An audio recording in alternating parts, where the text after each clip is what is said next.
இத பாரு, ஒன்னு நீ இல்லனா நான் இல்லனா நீ இல்லனா நான். நமக்குள்ள வேற எவனும் நடுவில் வந்துடக்கூடாது. நாம 2 பேரால மட்டும்தான் மக்களை ஈஸியா ஏமாத்த முடியும். இந்த விஜய் வந்ததுனால நமக்கு பொழப்பே போச்சு. மக்கள் வேற அவனை தான் நம்புறாங்க. நாம வெளியே அடிச்சுக்கிற மாதிரி அடிச்சுக்கிட்டாலும் உள்ள நம்மளுடைய டீலிங் பக்காவா இருக்கணும்.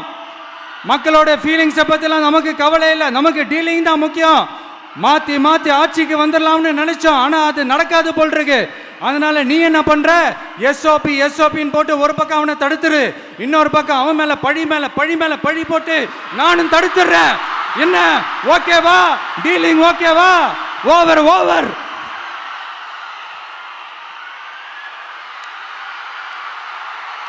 அது இது அப்படி இப்படின்னு எப்படி பார்த்தாலும் இதுதான் ஹிட்டான ஆஃபர்.